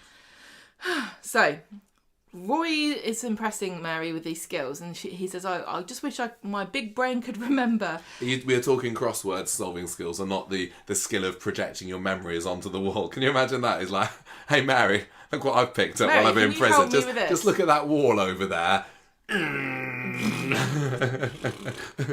They had the projector sounds and everything, didn't they? Funny how. Really weird. It makes me wonder whether, like, if Max was trying to remember, do you think it would be like the sound of a PlayStation 4 booting up with a DVD in it or something? Do some people have like the Netflix noise? Yeah, maybe. Or like that, that annoying jingle that YouTube plays when it's trying to get you to answer a survey. Well, Roy's memories did have adverts on him Wednesday's episode, didn't they? What was it advertising? Some that's going on ITV one later. I don't know. And he's thinking that, going, and it's just in the top corner of his mind, like, maybe I should watch it, but I'm in prison. I cannot stand it. when ITV puts little things in the corner to advertise a programme they've got coming, like when I'm a Celebrity comes. In fact, I don't think I've ever watched any of those. No. So don't bother. Anyway, what's Mary and Roy up to? He's saying, look, I'm trying to remember this conversation that I know I heard Lauren having with Max. It feels like it was really important. So Mary says, visualise it. Mary, that's not the problem, love. We've seen it ourselves. He doesn't need to visualise it. he looks like he's about to go into a trance and then snaps out of it. And Mary's just like, don't worry, he will remember. And then when she tells everybody back at the cafe, they're like, oh, if only we could help him. Grease up his projector, that'll help. Roy gets Dave to give the prison guard him a pen and notebook, and says he's going to try to remember his memories and thoughts and dreams to stimulate memories better. Then he has another projection, and he realises that it's the necklace that he's supposed to be focusing on. Hallelujah. We've been talking about this for months, Roy. If only you'd listened to our podcast, that necklace, you'd have been out by now. So I know that he's got a phone in his room, but does he have the internet? I'm going to say no. Does he have podcast listening facilities? Possibly. Because I was saying to you that we should set up something a bit like the talking clock, but for a podcast. So when you phone a number, it would be like, at the tone, we'll explain 3 theories about where Lauren is at the moment. So this necklace, I don't know whether it was supposed to be, at this point, whether it was supposed to be, aha, audience, you'd forgotten about that necklace, hadn't you? I'm thinking it possibly was. Yeah, I think you're right. I think that, we went through all the clues. I don't think we missed any... I don't think we missed any clues, but... anything that wasn't obvious, but the necklace was definitely an obvious clue. Yeah. And the necklace is what we, and many others, we're not saying we're super brains here, but linked to Nathan as well, didn't we? So, yes. So on Friday, Roy is on the phone to Dee Dee later, and he's talking to her, and he's like, I've got this memory, the necklace, I think that it was given to her by her boyfriend, and if you can trace who bought that, then it might be linked to what happened to Lauren. And then he's drawn a picture of it. He thinks it's pretty accurate because he traced it off the wall. And Dee Dee's quite pleased, and Roy's like, yes, I might be feeling optimistic. I used to do that with the overhead projector at school back when we had those. If I wanted to make a big picture of something, I'll project it onto the wall and then draw around it. Yeah, but yeah, Roy's quite the artiste, isn't he? He's muscling on Nina's territory there. So what are we thinking here then? Do we reckon this makes it right? Because Dee Dee, we suspect Joel. And we suspect Nathan, okay? Yes. And I've definitely got my dual... Somebody posted a picture of them on our Facebook group, and they do look very, very similar. I said that, I think that... Did I not say brothers, I thought they were related? You have said that. Okay. I'm more and more buying the brothers theory. Right. Is she going to recognise this in some cockamamie way that we haven't seen her... Because we never saw this thing that Joel bought. What, that you said he bought for Maeve? Yeah, maybe this jewellery shop is like a jewellery shop that does charms, and maybe on this bracelet that he bought for Maeve, it had like an M in the same font style as this. Oh no, it's not though, is it? It's not now. All right. Yeah. No, it's a little. It's a different thing. It's an oblong with an orange. But maybe is Dee Dee going to recognise this because of her link to Joel? I think it's a bit early for that. But she's now in a position where she's the one who's pursuing this clue. And this clue could be linked to Nathan or Joel. If Joel's working for Nathan and Nathan's thing is that he still gives the same necklace to all the girls that he grooms, then it could well be that Joel has got a stash of these necklaces. So potentially Dee Dee could be going through Joel's things for whatever reason and then find boxes and boxes of this necklace. Yeah. That would be so creepy. I don't know how Dee Dee thinks at the moment she's going to try and find about this necklace. Well, what do you think she's supposed to go? Oh, I don't know how to do that. Don't bother telling me, Roy. Well, because she can speak to Max or Sabrina or someone, and if Sabrina's still in the show, and say, look, tell me about this, and then what can they say other than her boyfriend said that they got it, and it was around investigate. It was around December time. How do you think you investigate anything? Maybe it will just be, and it'll be a little bit tenuous if they say, oh, I think it was the first week of December. And she'll go, hang on a minute. Wait. Joel went to a jeweller's. But she'll know, won't she? Because she saw the receipt, which jeweller's it is. Yeah. So she could go there and see if they've got the same for sale. It's probably just blooming Bargainanza or whatever at the precinct, isn't it? Because everybody buys everything from there now. It's probably Argos. Could be. Beaverbrooks. So I don't know. It doesn't feel like she's going to be easily able to trace that from there, but I'm glad that it's been brought up at last. Are we close? Are we close to finding out who Lauren's boyfriend is? No. It doesn't feel like it, does it? But it kind of should be. When's Britain's Got Talent week again? 4 weeks away? Oh, maybe.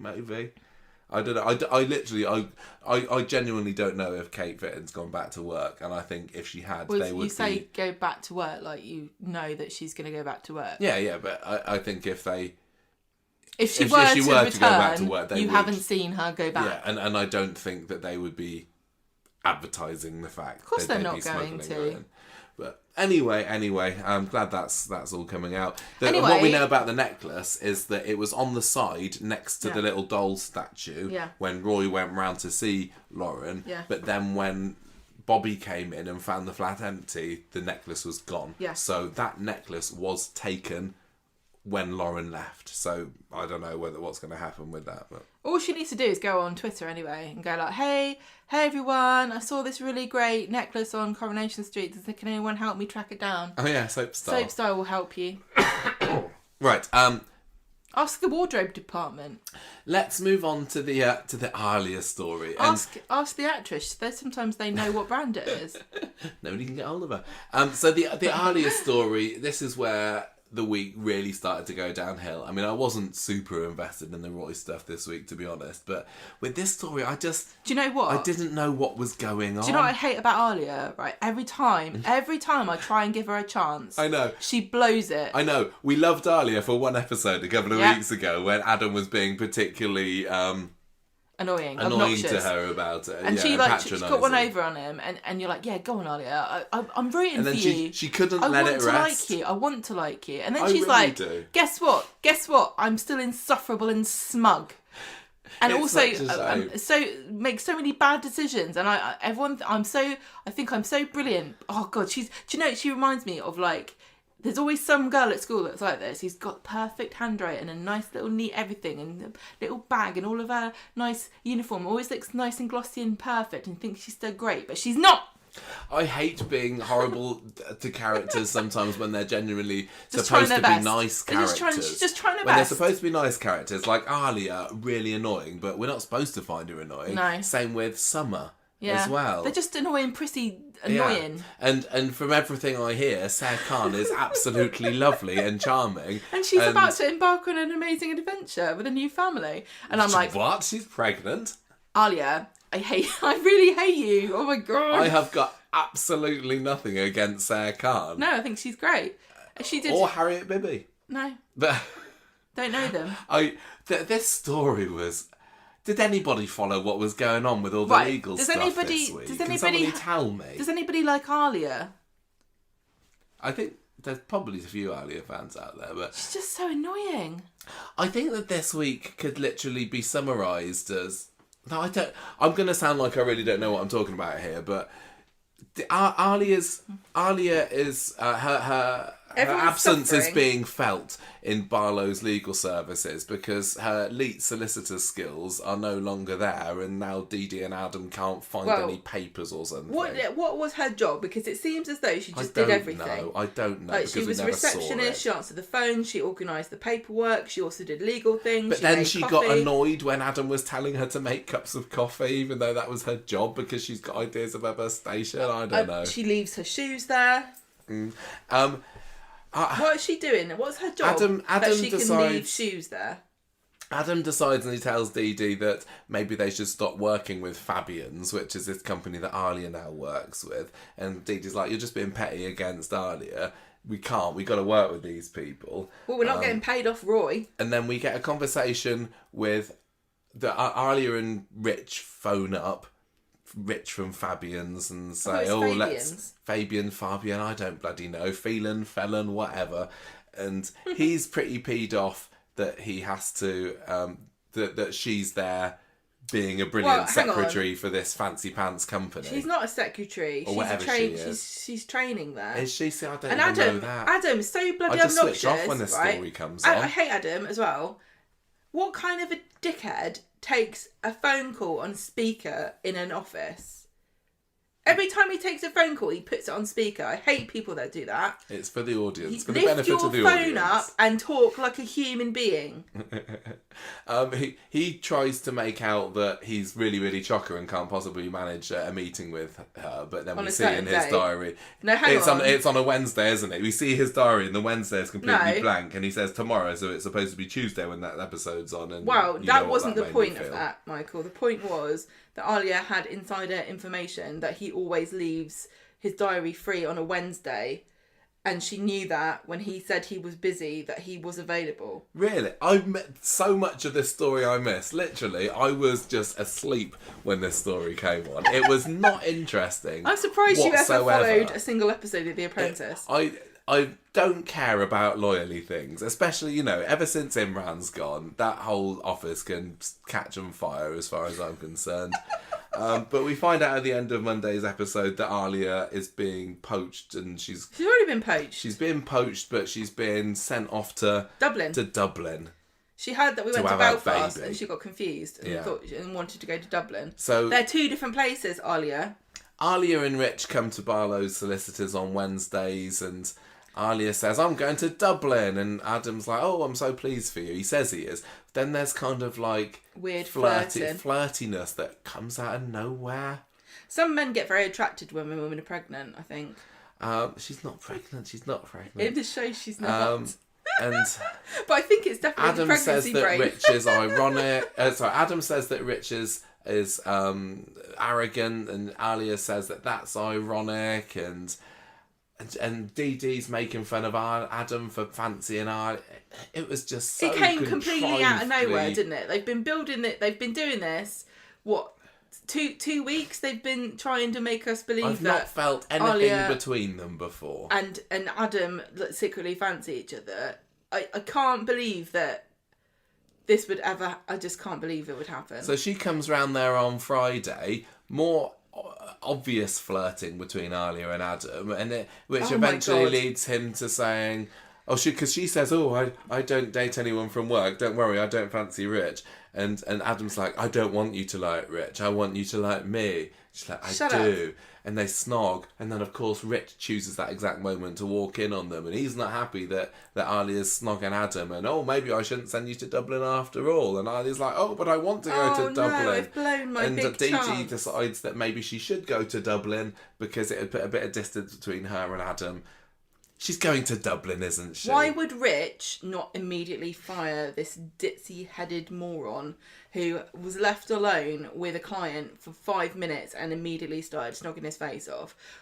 Also, because she's really, really good, Gemma. She's so good. We can't forget Wouldn't you immediately have... She's a prodigy. Have incredible suspicions about this woman. You poached off this company who said that she was giving you all the best clients and then turned out to be having an affair with the boss. Yeah. When you'd be like, are these really good clients? Are you a mole? Are you still working for him? Yeah. I gave you a free laptop case and a drinks and a a little fancy cup, gold coffee cup. And you were really happy with that. So weirdly happy that I don't think you've ever been given anything in your life before. Tell you what, Adam wanted to give her one. Hey. Honestly, who'd have thought she was so easy to bribe? All we had to do was buy her a laptop case. This story was utter dull drivel. It turned Alia into even more of an idiot than she already is. Yep, it is because Adam is. Adam's an asshole. Why would Alia fancy Adam? He's clearly... He treats her like dirt. Yeah, and he's a wrong un, and he's a player, and he treats women badly, and he drops them. She's seen all the things he's got up to, and she's like, seems like a good guy to me. Whereas she has always been... I know that, she her first time between the sheets was a man with Jason, who's also a bit of a ladies' man. A man with Jason? What? No? What did I say? She bonked Jason first. Well, she's... But... She needs to settle down with a nicer, the boring person herself. Without wanting to be too presumptuous, cannot see Adam being in any way supportive of her faith. Like, if she's like, Adam, it's Ramadan, I can imagine going, oh, you don't believe in all that crap, do you? You're not going to not eat during the day. That's silly. You're not going to drink. You know, I don't see what he sees in her apart from she's good looking. I just think he'd make fun of her for everything that she believes in. I don't think he believes in anything except money. So incompatible, it's unbelievable. And it just, and me watching it is like, well, they're just clearly thrown this together to have some kind of big climactic explosion of passion before she bogs off to Dublin so that Sarah can have her baby. Utterly needless. I mean, they both got really dull as you like, because it was all business and lawyer stuff. They both got glorious raven hair. Yeah, they do. And that's about all they've got in common. Oh, move on. That was boring. It wasn't boring. It was silly. It was boring. It was really That's because you didn't know what was going on. I didn't know what was going on. As soon as people start talking about when you're free for a meeting, you're like... Sorry, that did not do it for me this week. Off your trot, love. Don't you enjoy watching business scenes where they say that the company is in dire straits and they have to keep this one client because they're the ones that are bringing all the money in? The saving grace in this story was Dee Dee, because she's still great, but she didn't have a whole lot to do. Dee Dee's like, you're both idiots. Yeah. Right, so there we go. On to our One Direction storyline then, Gemma. Liam Payne. What's he been up to this week? Again, All right, okay. On Wednesday, I did not care for him this week. Liam... Or his anxieties, sorry. Liam and Maria... Oh no, Liam's got his breakfast in the cafe and he explains that he's getting his breakfast because Maria didn't have shopping in. Is this a big deal, is it? He's having his breakfast on his own. And Nina mentions the fact that Liam had breakfast there. And also that he was a bit miserable. And so Maria gets worried and rings the school. And then Maria tells Gary that she phoned the school and that the teacher's going to phone her back. And she also can't get in touch with CAMS, which is the ones that are supposed to be helping it for his mental health. The mental health room, yeah. And they're going to have to just pay for therapy. I like how you said the teacher's supposed to be dealing with it. We know which teacher you're talking about. The only teacher at school, Mrs. Crawshaw. Liam's listening and he is concerned about the fact that they're having to go to all this trouble, I suppose. Yes. Then they find out about this martial arts class that he is he's signed up for it, and they're like, oh, that's really good. And then she starts asking him about the private therapy, and he says, no, I'll wait for CAMS. I feel better. Like, is he? I think he's scared that he doesn't want him to spend money, right? Maybe. So I can't really read what he's thinking. He's just concerned and anxious about things.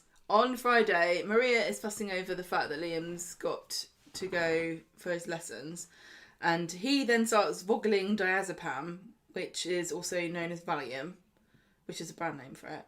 Then he puts the phone down quickly when Sally turns up, and she tries to talk to him, but he's not really interested. And then Joseph turns up, and they go into the martial arts class together, and they come out. They did name this martial art about 5 times in the episode. It's like, I haven't heard of it, and I'm not writing it down. It's Jeet Kune Do, which is actually... I think that's made up. Well, it is made up. Everything's made up. It was actually created by Bruce Lee. So I don't understand why they were talking about going to watch Jackie Chan movies, because it wasn't invented by Jackie Chan. So they've had this class, and Liam and Joseph are in the cafe later, and Liam obviously wasn't... Well, Joseph accuses him of not getting involved in it, even though he's telling Maria that he had a great time. And then over dinner that Maria's made with, 5 million cloves of garlic, Liam tells Maria he's going to go around Joseph's tomorrow to watch some Jackie Chan movies. He obviously wasn't paying attention to a single thing that happens in this class.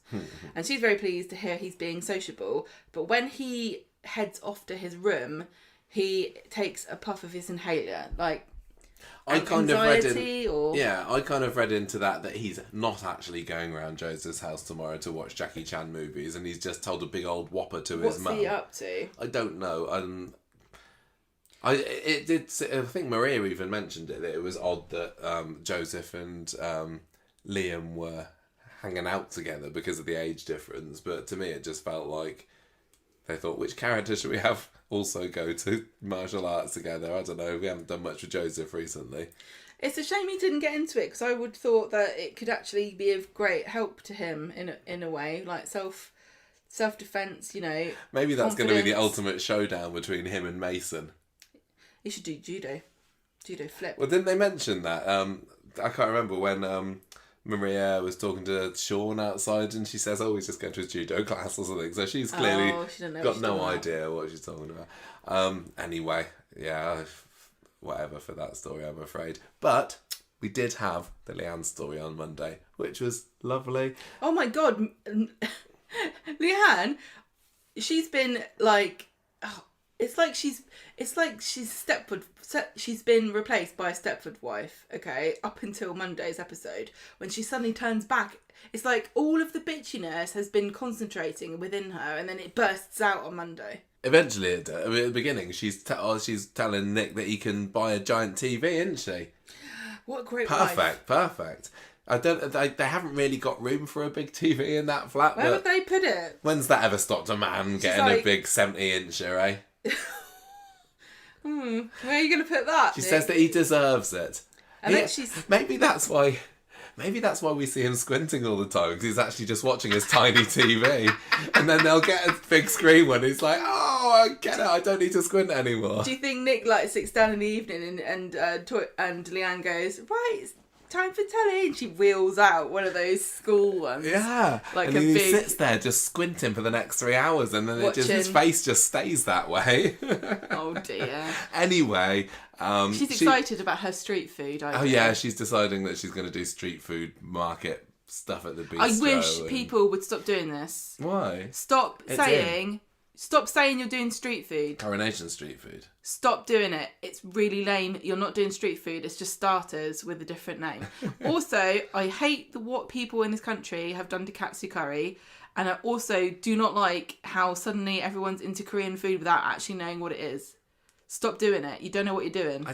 Is everybody suddenly into Korean food? If you look on menus, suddenly there's all these things like, oh, it's Korean chicken. What do you think that means? Because I can tell you right now, it's not what you think it is. It's a very specialised set of aggravations that are winding you up at the moment. I remember when suddenly I started seeing people going, oh, I love katsu curry.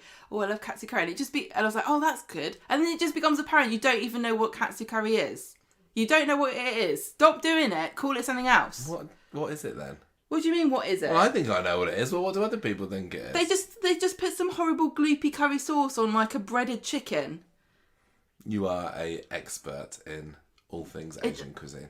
Okay, it just really annoys me. Like katsu curry. I got made some katsu curry dippers. No, you haven't. You've made soggy chicken nuggets with a curry dip. It's not katsu curry. Stop it. You should be like a Gordon Ramsay. You visit your restaurant inspector and say, "What the hell do you think this is? Katsu curry? This is just soggy chicken nuggets and brown sauce. What are you on about?" That would be tonkatsu sauce, Michael. Anyway, Nick tells Toya about this pop-up restaurant idea, and Toya's like, well, that sounds alright, actually. And then then we get the thing about him asking whether she wants to step up to manager's position. I didn't really get what was going on there, but she's not up for it anyway. Did you want to explain this? Why are you, as soon as anyone says anything businessy, you're like, I don't understand. Why was Nick asking Toya if she wants to be manager then? For plot purposes. Who is the manager currently? Maybe it's Leanne and she's just being crap. I don't know. But Toya says I'm a mess at the moment. Remember last week? And that was the only mention that we get of her massive revelation that she had. Toya's definitely overstating how much. I thought you were going to say Toya's definitely over the fact that she... It's like I was last week, I don't remember. Toya's definitely has a lot of good thoughts about what a manager is that aren't in reality. Anyone can be a manager. You can totally be a complete mess and still be a manager. Anyway, so Toya's had a bit of a brainwave later. She's found a scheme for re-educating or giving jobs to employing ex-offenders. How about we get some... When she said that... They literally just got rid of Damon. When she came out and said that, I thought she was talking about herself. When she was like, I found a scheme for ex-offenders, I thought she was going to say, we get a tax break for employing me as manager. But no, she's not talking about... Crim. She's like, I wasn't found guilty, actually, just because I did it. She's just changed herself to a few railings. Leanne's like... What? Well, she's what did you flirted with the law, hasn't she? And that she's... Oh, she chained herself to a few railings. Yeah. I thought you said she treated herself to a few aliens. What were we talking about having to enunciate everything very clearly on the podcast and radio earlier on? Sorry. As long as you don't swear, it's okay. Anyway, Leanne's like, no way, we don't want any ex-cons in our bistro. It makes... How rude! Your sister killed a man! You know that she did. She's like, oh, we won't want a criminal hanging around here. Well, you can't have any customers then. It's consistent with what she was saying about Damon, but Leanne, you are not whiter than white, although you have absolved yourself of all your sins since last Friday's upload session. Yeah, she's like, oh no, not having that sort of people hanging around here. As soon as that happens, the whole place goes downhill. I thought that Leanne was quite negative there, considering that she had decided to turn over a new leaf. Well, it's clearly the Institute talking. They obviously have a chapter about criminals. There's a little bit more insinuation that Nick and Toya are heading unstoppably they have a little towards smug an charity affair, chat, the sort of thing that Toya had with Tommy Orpington, do you remember? Oh, yeah. He was like, oh, I like charity. And she's like, oh, I like charity as well. Yeah, but in this one, Toya stroked Nick's shoulder and said, oh, Nick, you're always able to cheer me up. Shut up. No, he's not. We don't want this. We don't want this. Leave him alone. Toya, just leave him alone. Get out of that bistro. Don't you ever even look at Nick again. We need to get Nick that TV immediately.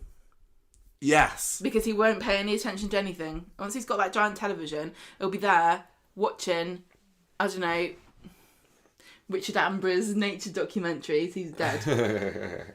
Anyway, so it's so maddening. I almost just want them to get on with it now. Which is worse, Alia and Adam, or Toya and Nick? Well, clearly Toya and Nick is worse. Just asking you. Clearly. I mean, when Alia and Adam was snogging, it's like, well, I know she's going to go off on a maternity leave soon, so it's not going to develop into anything. Maybe it will when they get back. I find them a bit boring as characters now. If they want to be boring together, why not? It was just a bit silly and a dull story this week, but my skin crawls every time I think about Toya and Nick having an affair together. Oh my god. Is it because you like... Is it like... What is the problem? It's because Nick's a bit of a dullard, isn't he? He's not. I don't think he is. And I quite like Nick. I like how... I don't like the idea of Toya stealing Leanne's man and having the two Battersby sisters together. And, you know, he's a bit of a downgrade from Imran. Well, I was going to say, Nick would not be the first one to have a go at both Battersbys, would he? I know. How come it's all right when Imran does it? She needs somebody that's good and not just boring and squinty. Sorry. Michael! Right. What are we given this week's Coronation Street? It's clearly acting. Nick is acting. Ben Price is acting. I've got no price with... no problem with Ben Price. I'm just saying. No problem with Ben Price. Just to be clear, because we're very firm about not making fun of the way people look, but he clearly chooses to squint. It's not like his face, the wind didn't blow a different way one day and he's still that way. It's clearly a choice he's making to squint, so it's okay to point that out. We get sent the preview pictures for Coronation Street a couple of weeks early, and usually I stay right away from them, but there's one for a couple of weeks away, and there's a picture of Nick who's pulling a proper old Nick face in it. Anyway, this week's Coronation Street was just okay. I kind of enjoyed the Paul stuff, although it was certainly by no means a highlight in the whole epic journey of Paul and his MND diagnosis, which as a whole I'm loving. Denny was kind of fun to watch. I thought the scene where Paul was having fun in the Rovers was fun. The sick scene was quite affecting. It reminds me of the scene in Sixth Sense where Misha Barton throws up in a tent. Is that the Sixth Sense or the Sixth Sense? Sixth Sense. I can tell. I'm about to chunder. I thought that the Bernie and Dev scene absolutely fantastic. Demi, loved her. Roy's story was so. I can't be doing with Carla at the moment, and her or pitying herself about not being able to go and visit him. Going to call the story next week. Demi Moore, please. Yes, we can do if you want. I thought that this week's Corrie was. I mostly liked it. I'm gonna give it 3.5 shots under par, so an albatross and a bit. See, out of 5. I was gonna say 3, but I gave it 2 bog standards and a banging, and you gave it 3 bog standards. Yeah, we used to. They don't always correlate, do they? No. Maybe I'm being. I think that the good parts of it just took it up a slight. I think if the Steve and Tim story hadn't impressed me so much, this would definitely be 3, maybe even 2.5 territory. No, I think I'm and sticking the stories for 3. the stories that didn't interest me didn't have lots of scenes. That we didn't have loads of Alia. We didn't have loads of Maria. So you can go for 3. What are you voting 3 off? Secret children I keep in an ornate tin. Oh yeah, hidden nice. in my front room. Nice. Character of the week this week. I say that Tim's quite a strong contender. I enjoyed watching Tim this week. No. I thought that Paul's always solid, but I didn't want to go for him as an easy choice of, he was, Peter did some great dramatic acting, therefore I will vote for him. I'm really, really tempted, and I think I will vote for Aurora. I really was taken Aurora? by her. Yeah. Aurora and Demi were both really strong choices, and so many characters get brought in just for mini appearances, but both of them were like, I think you're brilliant. You're a bit too excited about this dating malarkey, Michael. I know. Are you getting a bit worried like Sally is? Yeah. I'm not going to have you hanging around who with is your Steve. character He's a bad of the week? influence, Who's your obviously. character of the week? Oh, dear me.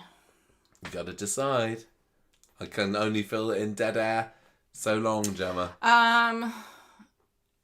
Okay, bit out of left field here. Yeah. I'm gonna give it to Asha because I really loved seeing her in a little student outfit, because we'd heard her talk about being a paramedic, but we hadn't actually seen her doing it. And I thought that Tanisha Gorey did a fantastic job of being believably Asha, but also being a paramedic at the same time. And I don't think you can say the same thing with Craig when he's a policeman. You're like, shut up, Craig, you don't know what you're talking about. You have justified your choice well there. I just feel... I can't criticise you for picking someone who only had a very minor role in the week when I've just picked Aurora. I feel so proud of Asha, because Tanisha Gorey is so sweet, and I've met her in real life, and I think she's a really lovely person.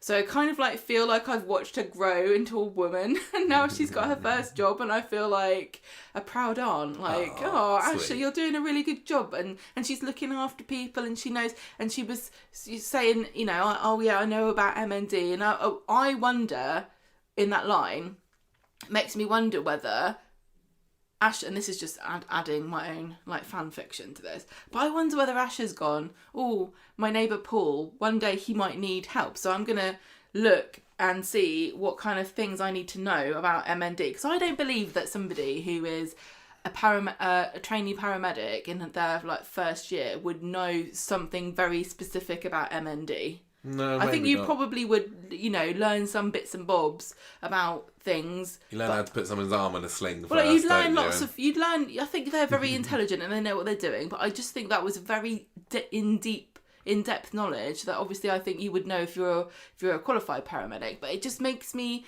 happy to imagine Asha being so conscientious to go, I better just make sure that I know. Is she like Hermione, who read the whole of Hogwarts of history, I think she might be. even though the chapters weren't necessarily all needed for the first? But I love all of our little Corrie, young women, because I think they're all little Hermiones, aren't they? That's why I like them. A lot of them are at the moment. A lot of them are.